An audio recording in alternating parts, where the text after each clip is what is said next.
नमस्कार. बृहन्मुंबई महानगरपालिका शिक्षण विभाग अंतर्गत व्हर्च्युअल ट्रेनिंग सेंटरमध्ये तुम्हा विद्यार्थ्यांचे हार्दिक स्वागत. मुलांनो, कोविड-19 कालावधीत शिक्षणाची गाडी रुळावरून घसरू नये यासाठी बृहन्मुंबई महानगरपालिकेने देशभरातील सर्व विद्यार्थ्यांना विनामूल्य व दर्जेदार शिक्षण मिळावे यासाठी एज्युकेशन फॉर ऑल इनिशिएटिव्ह अंतर्गत BMC एज्युकेशन हे चॅनेल सुरू केले आहे. मुलांनो, या चॅनेलचा तुम्हाला नक्कीच लाभ होईल. मी प्राची लुडबे आज तुम्हाला आपल्या अभ्यासक्रमातील एक महत्त्वाचा पाठ शिकवणार आहे. चला तर पाठाला सुरुवात करूया. नमस्कार, मी प्राची लुडबे, तुमची व्हर्च्युअल टीचर.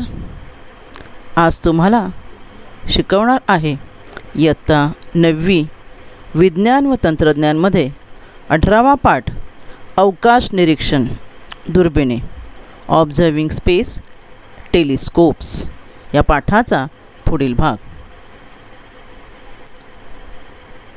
प्रथम आपण पाठाचे काही मुद्दे पाहूया. पाठामध्ये प्रकाशाची रूपे, दुर्बिणी व दुर्बिणीचे प्रकार, अवकाशातील विविध दुर्बिणी आणि इस्रो भारतीय अंतरिक्ष अनुसंधान केंद्र हे 4 मुद्दे आपण या पाठात एकूण शिकणार आहोत. त्यापैकी पहिले 2 मुद्दे आपण पाहिलेले आहेत. प्रकाशाची रूपे आणि दुर्बिणी व दुर्बिणींचे प्रकार हे 2 मुद्दे आपण मागील व्हिडिओत शिकलेलो आहोत. आजच्या भागात आपण अवकाशातील दुर्बिणी व इस्रो याबद्दल माहिती घेणार आहोत. पण आपण मागच्या भागात काय शिकलो? चला थोडीशी उजळणी करूया. मागच्या भागात आपण प्रकाशाची विविध रूपे, आपल्याला जो प्रकाश मिळतो, अवकाशातून येणारा प्रकाश, सूर्यापासून येणारा प्रकाश म्हणजे काय? प्रकाश म्हणजे इलेक्ट्रोमॅग्नेटिक रेडिएशन, विद्युत चुंबकीय प्रारणे असतात आणि त्यांचा तरंगलांबी हा एक गुणधर्म असतो. विविध तरंगलांबीचे, विविध वेव्हलेंथचे प्रकाश किरण असतात. Radio waves, microwaves, infrared waves, ultraviolet, x-rays, gamma rays. त्याचबरोबर जो आपल्या डोळ्याने दिसतो तो म्हणजे दृश्य प्रकाश, ज्याची तरंगलांबी 400 नॅनोमीटर ते 800 नॅनोमीटर असते आणि तोच प्रकाश आपल्या डोळ्याने आपण पाहू शकतो. आणि असा प्रकाश पाहण्यासाठी आपण ज्या दुर्बिणी वापरतो, लांबचं बघायचं अवकाशातलं म्हणजे दुर्बीण पाहिजे ना, हे आपण पाहिलं मागच्या वेळेला. तर हा जो प्रकाश आहे, दृश्य प्रकाश तरंग म्हणजे व्हिजिबल रेडिएशन्स, ह्या तुम्हाला वरच्या ह्या चित्रात दिसत आहेत. हलणाऱ्या चित्रामध्ये हे 7 रंगी दिसत आहेत. ते आपल्या डोळ्याने दिसणारा प्रकाश आहे, बाकीचेच आपल्याला दिसत नाहीत. तर त्यासाठी आपण या दृश्य प्रकाश दुर्बिणी वापरतो. ऑप्टिकल टेलिस्कोप्स म्हणतात. हे आपण मागील भागात पाहिलं. आता दृश्य प्रकाश दुर्बिणीमध्ये काही अडचणी असतात. काही अडचणी म्हणजे काय? तर त्यामध्ये लेन्स वापरले असतात ना, पदार्थिक भिंग आणि जे नेत्रिका आहे दोन्हीमध्ये भिंग वापरलेलं असतं, जे आंतरवक्र भिंग आहे. तर त्या भिंग जी आहे ती पदार्थिक भिंग मोठं पाहिजे, कारण जास्तीत जास्त घटक अवकाशातले त्यामध्ये त्यांचा फोटो कॅप्चर करण्यासाठी. पण जेवढी मोठी भिंगे घेणार तेवढं त्याची लांबी, आकार वगैरे वाढतो. ते बनवणं अवघड आहे. दुर्बिणीची लांबी वाढते, रंगांच्याही काही त्रुटी असतात. त्यामुळे ह्या त्रुटी टाळण्यासाठी अंतर्वक्र आरशापासून बनवलेल्या परावर्तक दुर्बिणींचा वापर केला जातो. रिफ्लेक्टिंग टेलिस्कोप, ज्यांच्यामध्ये अंतर्वक्र आरशाचा वापर केलेला असतो. दृश्य प्रकाश दुर्बिणीमधल्या अडचणी दूर करण्यासाठी अंतर्वक्र आरशापासून दुर्बिणी ज्या बनवण्यात येतात त्यामध्ये प्रकाशाचं परावर्तन होतं आरशाद्वारे. अंतर्वक्र आरसा वापरला जातो आणि म्हणून त्यांना रिफ्लेक्टिंग टेलिस्कोप असे म्हणतात. आणि ह्या रिफ्लेक्टिंग टेलिस्कोपची ही जी रचना आहे आपण मागच्या वेळेला पाहिले. प्रकाश आतमध्ये आल्यावर हा अंतर्वक्र आरसा आहे, आरशावर प्रकाशाचं परावर्तन होतं. हे सपाट आरशावर होतं आणि सपाट आरशावर रिफ्लेक्ट होऊन इथे जो पाहणारा आहे त्याला ती वस्तूची, खगोलीय वस्तूची प्रतिमा दिसते. त्यामुळे ह्या दुर्बिणीतून अशा प्रकारे पाहावं लागतं, या दुसऱ्या चित्रात दाखवल्याप्रमाणे. आणि ह्या ज्या परावर्तक दुर्बिणी आहेत त्यांचे काही प्रकार आहेत ते आपण पाहिले. न्यूटन पद्धतीची दुर्बीण आणि दुसरी कॅसेग्रेन पद्धतीची दुर्बीण यांचीही आपण माहिती मागच्या वेळेला घेतलेली आहे. आज आपण पाहणार आहोत अजून एक दुर्बीण, ती म्हणजे रेडिओ दुर्बीण, रेडिओ टेलिस्कोप. जसं खगोलीय वस्तूंपासून मागच्या भागात आपण पाहिलं, जे आत्ता आपण उजळणी केली, की दृश्यप्रकाश जो आहे, दृश्यप्रकाश रेडिएशन्स, ती पाहण्यासाठी आपण दृश्यप्रकाश दुर्बिणी वापरतो ना, आणि परावर्तक दुर्बिणी. परंतु अनेक खगोलीय वस्तूंपासून प्रकाशाशिवाय रेडिओ लहरी, नंतर अल्ट्राव्हायोलेट, एक्सरेज वगैरे अशा लहरीसुद्धा निघतात. कळलं की नाही? इन्फ्रारेड वेव्ज, नंतर अल्ट्राव्हायोलेट वेव्ज, अशा लहरीसुद्धा निघतात, रेडिओ वेव्ज.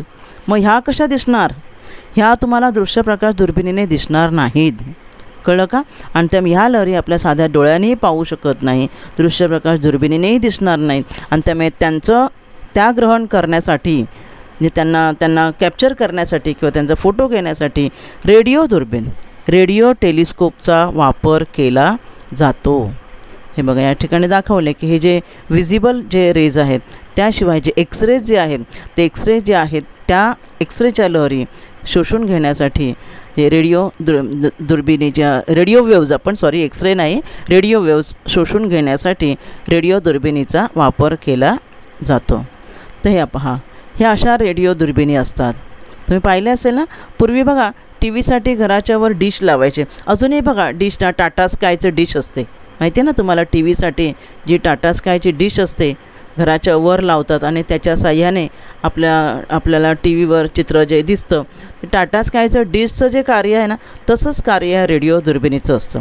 रेडिओ दुर्बीण एका विशिष्ट आकाराचा पॅराबोलाइड हा भौमितिक आकार आहे बघा, पॅराबोलाइड म्हणतात.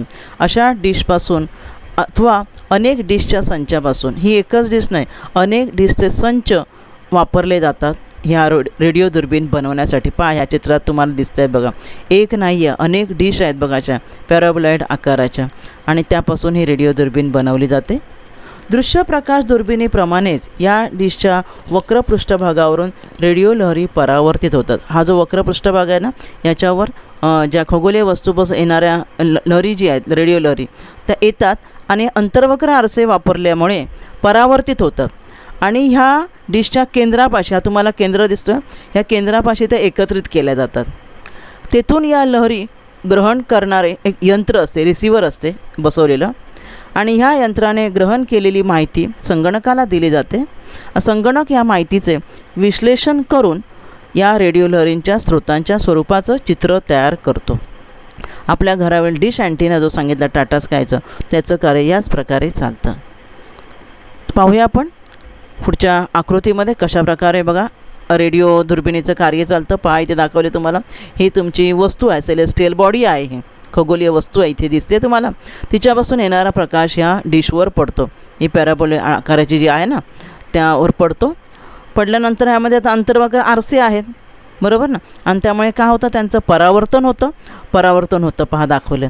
आणि परावर्तन होऊन हा जो एक केंद्र आहे, ह्या केंद्रावर, हा रिसिव्हर म्हणतात त्याला, याच्यावर त्या लहरी ग्रहण केल्या जातात. कळलं? आणि ह्या लहरी इथून ग्रहण केल्यानंतर हा बघा इथे हा जो पॉईंट आहे की नाही, ह्या पॉईंटद्वारे इथे हे कलेक्ट केलं जातं आणि ही माहिती संगणकाला दिली जाते. बघा, cable for carrying the signal to the control room for processing. इकडे ती प्रोसेस करण्यासाठी या वायरद्वारे इकडे ती कलेक्ट झाली. कॉम्प्युटर आहे. त्यानंतर डिस्प्ले ॲनालिसिस, म्हणजे आपलं जे कॉम्प्युटरची जी स्क्रीन असते त्यावर तुम्हाला त्या खगोलीय वस्तूचं इथे चित्र दिसणार आहे. मग तुम्ही त्याचे मॅग्नेटिक टेप म्हणजे CD वगैरेसुद्धा त्या बनवलेल्या असतात इतरांना पाहण्यासाठी, किंवा कॉम्प्युटरवर तुम्ही अशा प्रकारे पाहू शकता. तर अशा प्रकारे रेडिओ दुर्बिणीचं काम चालतं. म्हणजे कॉम्प्युटरवर, संगणकावर तुम्हाला रेडिओ लहरीच्या ज्या स्रोताचं चित्र तुम्हाला स्पष्ट दिसतं. डिश अँटेनाचं काम जे आहे ते ह्यावरच चालतं. GMRT म्हणजे जायंट मीटरवेव्ह रेडिओ टेलिस्कोप, महाकाय रेडिओ दुर्बीण आहे. आपल्या पुण्याजवळ नारायणगाव इथे सर्वात मोठी, पहा इथे तुम्हाला खाली चित्र दिसतं, महाकाय रेडिओ दुर्बीण स्थित आहे. मीटरमध्ये त्या ग्रह ताऱ्यांपासून येणाऱ्या आणि मीटरमध्ये तरंगलांबी असणाऱ्या रेडिओ तरंगांचा वापर करून खगोलीय वस्तूंचा अभ्यास करण्यासाठी ही दुर्बीण तयार करण्यात आलेली आहे, उभारण्यात आलेली आहे. ही दुर्बीण केवढी मोठी आहे बघा, 30 पॅराबोला आकाराच्या दुर्बिणींचा समूह. हे पॅराबोला आकाराच्या ह्या डिश आहेत ना, किती आहेत म्हणजे किती मोठ्या जागेवर असतील विचार करा. असे 30 आहेत. किती आहेत? 30 पॅराबोला आकाराच्या दुर्बिणींचा हा समूह आहे आणि प्रत्येक त्या पॅराबोला आकाराचा व्यास किती आहे बघा, 45 मीटर प्रत्येकाचा व्यास 45 मीटर आहे आणि म्हणून तिला महाकाय दुर्बीण असं म्हटलेलं आहे. याचं कारण म्हणजे यातील 30 दुर्बिणींची रचना 25 किलोमीटर पसरलेल्या क्षेत्रात केलेली आहे. एवढ्या मोठ्या क्षेत्रामध्ये त्यांची रचना केलेली आहे. ही रचना म्हणजे जणू 25 किलोमीटर व्यास असलेली एकच दुर्बीण आहे. एक नाही आहे, पॅराबोला आकार 30 दुर्बिणी आहेत, मग जणू एक 30 किलोमीटर एवढ्या मोठ्या व्यासाची एक मोठी दुर्बीण आहे. अशा प्रकारे तिची रचना आहे. ह्या दुर्बिणींच्या आपल्याला समूहाद्वारे शास्त्रज्ञांना माहिती गोळा करण्यास मदत होते. दाखवलं आहे एखादं जी कोणती सेलेस्टियल बॉडी असेल त्या बॉडीचं ते जसं मगाशी मी सांगितलं तो या ठिकाणी परावर्तन होतं. परावर्तन होऊन हा जो सेंटर आहे त्या रिसिव्हर ग्रहण करतो आणि संगणकाला चित्राद्वारे माहिती देतो. GMRT ही भारतीय वैज्ञानिक व तंत्रज्ञानी कमीत कमी खर्चात निर्माण केलेली एक जागतिक दर्जाची संशोधन सुविधा आहे. ह्या दुर्बिणीद्वारे मग काय अजूनपर्यंत शास्त्रज्ञांनी त्या संशोधन केलं आहे दुर्बिणीचा उपयोग करून? सूर्यमाला, सौर वारे, स्पंदक म्हणजे पल्सर्स, महास्फोटक म्हणजे सुपरनोवा आणि ताऱ्यादरम्यानचे हायड्रोजन ढग यांचा अभ्यास केलेला आहे. ह्या दुर्बिणीचा उपयोग करण्यासाठी जगभरातून शास्त्रज्ञ भारतात येत असतात. पहा, तुम्हाला या ठिकाणी दिसेल की ह्या दुर्बिणीद्वारे कोणकोणत्या वस्तू शास्त्रज्ञांना पाहायला मिळाल्या. सूर्यमाला पाहायला मिळालेली आपली, हे आहे पल्सर म्हणजे स्पंदक याला म्हणतात. त्यानंतर न्यूट्रॉन तारे, हे ताऱ्यामधील हायड्रोजन ढग, हे सौर वारे, हे महास्फोटके म्हणजे सुपरनोवा. इतक्या गोष्टींचं निरीक्षण खगोलशास्त्रज्ञांनी ह्या दुर्बिणीद्वारे केलेलं आहे. आणि अजूनही जगभरातून शास्त्रज्ञ ह्या दुर्बिणीचा उपयोग करण्यासाठी पुण्यात नारायणगाव या ठिकाणी येत असतात. इतकी महत्त्वाची दुर्बीण आपल्या पुण्यात स्थित आहे. आता आपण पाहणार आहोत अवकाशातील दुर्बिणी.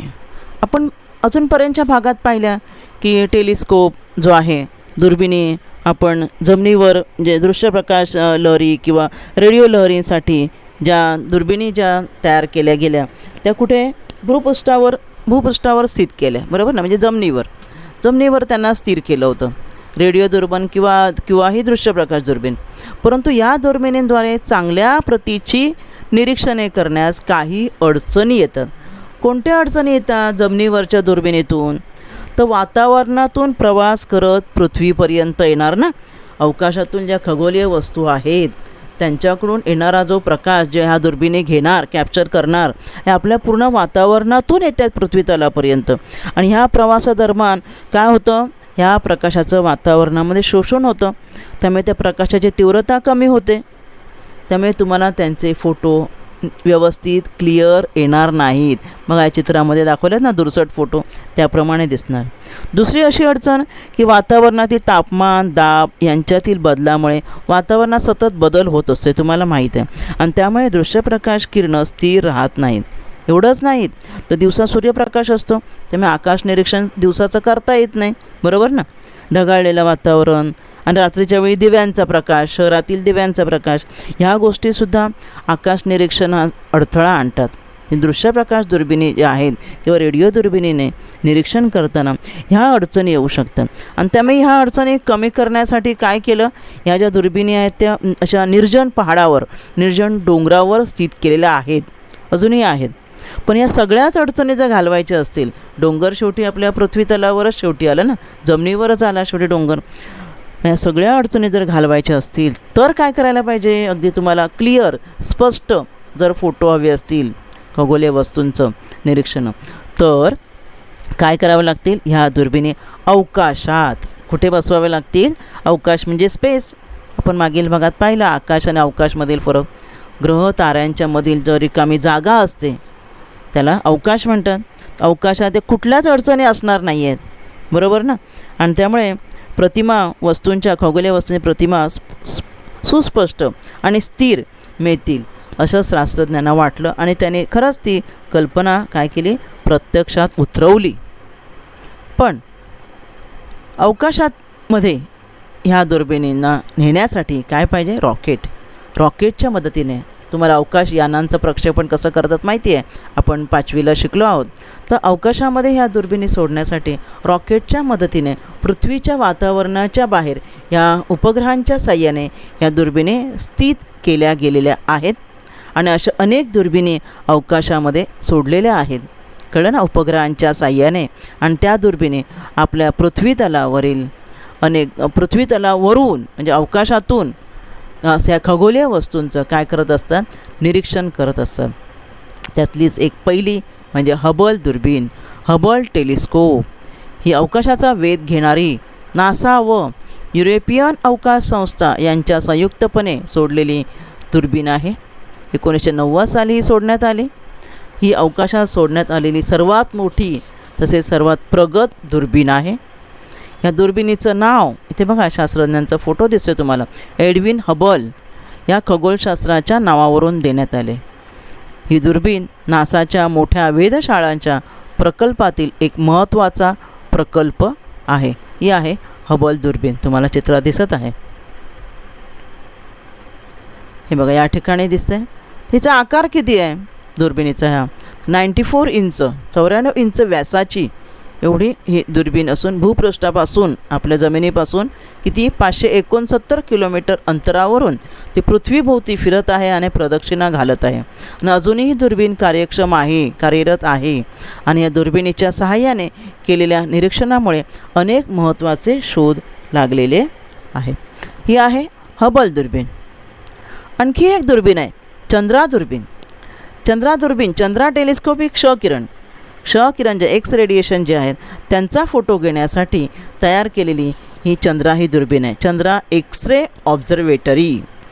क्षकिरण ग्रहण करून त्यांच्या स्रोतांचा अभ्यास करण्यासाठी 1999 साली अमेरिकेच्या नासा या संस्थेने चंद्रा क्षकिरण दुर्बीण अवकाशात सोडली. ही दुसरी दुर्बीण आहे क्षकिरण दुर्बीण चंद्रा. क्षकिरण परावर्तित करू शकतील अशा विशिष्ट आरशांचा उपयोग या दुर्बिणीत केला गेलेला आहे. या चंद्रा दुर्बिणीने तारे, दीर्घिका पाया तुम्हाला चित्रात तुम्हाला दिसत आहेत.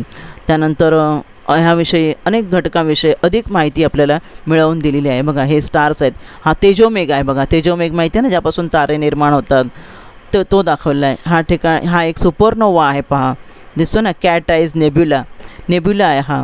त्यानंतर ही आहे आपल्या आकाशगंगा दीर्घिका.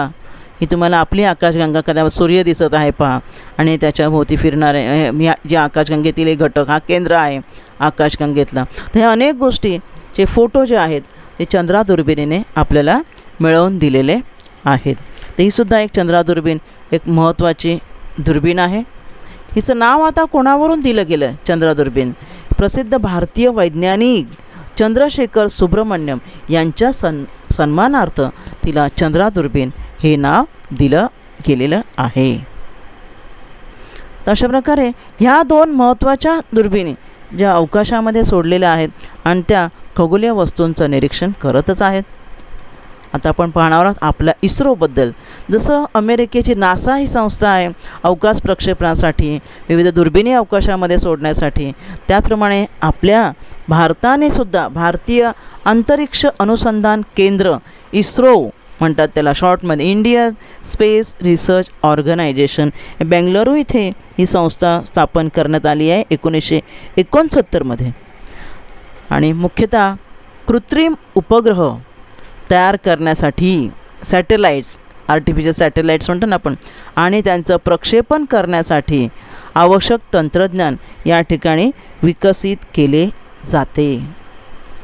तर ह्या इस्रोतर्फे आत्तापर्यंत अनेक उपग्रहांचे यशस्वीरित्या प्रक्षेपण झालेलं आहे. आपल्या स्वतंत्र भारताच्या यशस्वी कार्यक्रमामध्ये इस्रोचे कार्य अग्रगण्य आहे. मग या ठिकाणी तुम्हाला चित्रात दिसत असेल अनेक अवकाशयानं रॉकेटच्या मदतीने इस्रोने अवकाशात सोडलेली आहेत. कळलं की नाही?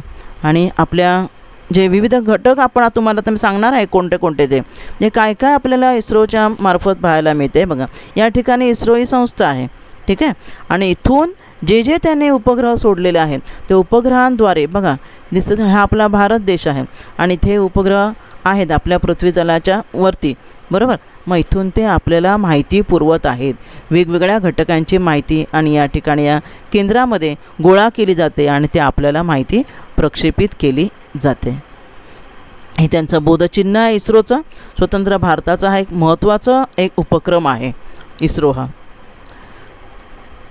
मग ह्या इस्रोद्वारे आपल्याला काय काय आपल्याला माहिती त्या ठिकाणी मिळते, तर दूरसंचार, टेलिकम्युनिकेशन, म्हणजे बघा फोनवर व्यक्ती बोलते आहे, आपण कुठे असतो पण आपल्याला आमच्या दूरच्या व्यक्तीशी आपण टेलिफोनने बोलू शकतो आणि आपण त्यावेळी आता मोबाईल वापरत आहोत. नंतर दूरचित्रवाणी प्रसारण, मोबाईल बघा बाजूला दाखवलेलं आहे ना. दूरचित्रवाणी प्रसारण म्हणजे आपलं टेलिव्हिजनवरून आपण जे ब्रॉडकास्टिंग पाहतो. हवामान सेवा, मेट्रोलॉजिकल सर्व्हिसेस, हवामानशास्त्र सेवा, जे आपल्याला हवामानाबद्दल, पाऊस कधी पडणार, कधी वादळ येणार, ही जी माहिती मिळते.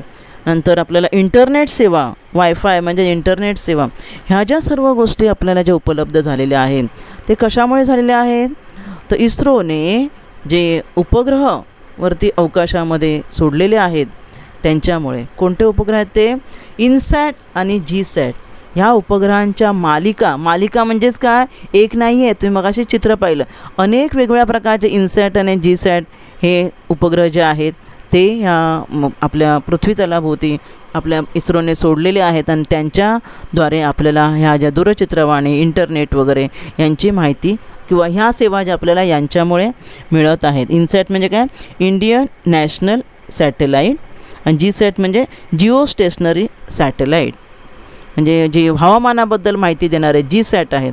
आणि बाकीची जी माहिती आहेत टेलिफोन वगैरे किंवा आपण म्हणू दूरचित्रवाणी, इंटरनेट सेवा, हे इनसॅटच्या साहाय्याने आपल्याला मिळते. म्हणजे ह्या सर्व गोष्टी आपल्याला याच्यामुळे शक्य झालेल्या आहेत, जे उपग्रह इस्रोने सोडलेले आहेत त्यांच्यामुळे.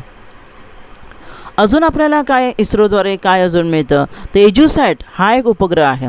हा जो वरती तुम्हाला चित्र दिसत आहे तो फक्त शिक्षण क्षेत्रासाठी वापरला, एज्युकेशनल सेवा पुरवणारा हा एज्युसॅट हा उपग्रह आहे. मग ह्या चित्रामध्ये एज्युसॅटद्वारे आपल्याला काय काय मिळतं, लेसन्स इन व्हिडिओ फॉर्मॅट आपण पाहू शकतो. नंतर internet teleconferencing, book level, e books वगैरे जे आपण पाहतो की नाही, हे सर्व आपले एज्युसॅट ह्या जो उपग्रह आहे सोडलेला त्याच्याद्वारे मिळत आहे. आणखी इस्रो आपल्यासाठी काय करत आहे, तर याच मालिकेतील हा जो एज्युसॅट आहे त्याचबरोबर नैसर्गिक संसाधनं, नॅचरल रिसोर्सेस जे आहेत ना आपले, बघा ना, हवा, पाणी, वनस्पती, पवनशक्ती वगैरे ही जी आहे ना, म्हणजे वाऱ्याद्वारे मिळणारी शक्ती, ह्या सर्वांची जी माहिती आहे ती, आणि आपत्ती व्यवस्थापन, डिझास्टर मॅनेजमेंट यावर लक्ष ठेवणारी सुद्धा उपग्रहांची मालिका आहे. आणि ती म्हणजे IRS देशातील संसाधनं, कोणती नैसर्गिक नॅचरल रिसोर्सेस आणि डिझास्टर मॅनेजमेंट यावर लक्ष ठेवणारी IRS ही मालिका. IRS हा बघा, IRS म्हणजेच काय, इंडियन रिमोट सेन्सिंग सॅटेलाइट्स. ह्या सॅटेलाइट्स नैसर्गिक संसाधनं आणि डिझास्टर मॅनेजमेंट यांच्यावर लक्ष ठेवतात.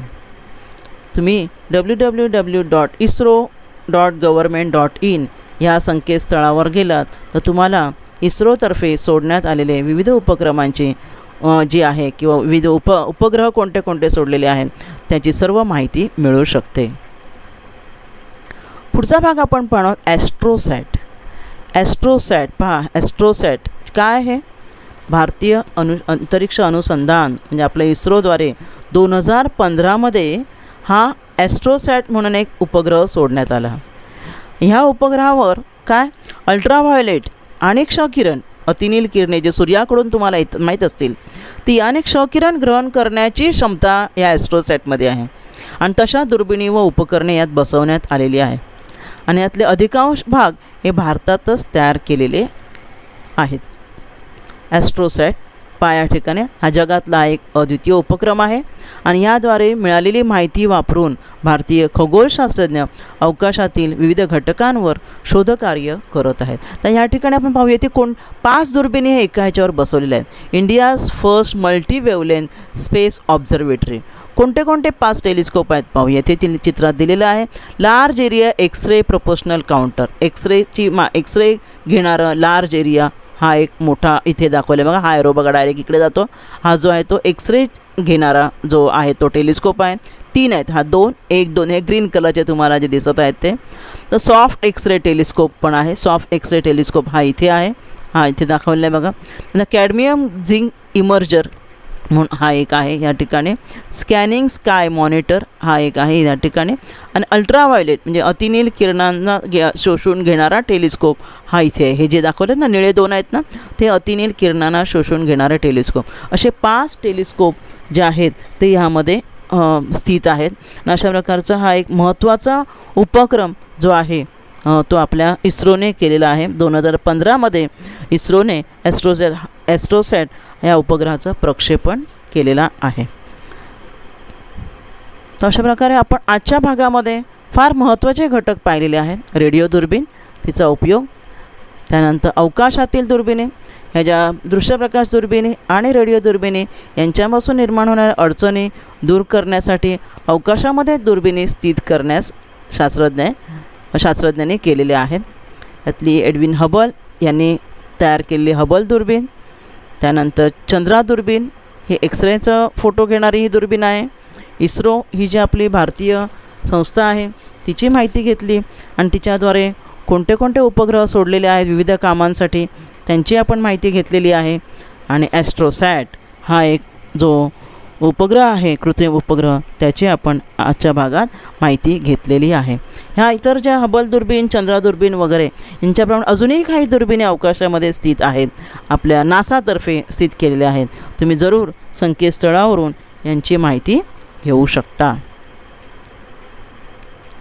तर आजच्या भागात आज आपण इथेच थांबूया. धन्यवाद. या भागात आज आपण इथेच थांबूया. माझा व्हिडिओ आवडला असेल लाईक करा, शेअर करा व BMC एज्युकेशनच्या चॅनेलला सबस्क्राईब करा. आणि हो, बेल आयकॉन क्लिक करा ज्यामुळे नवीन व्हिडिओचे तुम्हाला नोटिफिकेशन्स मिळतील. मुलांनो, घरी राहा व सुरक्षित राहा. धन्यवाद.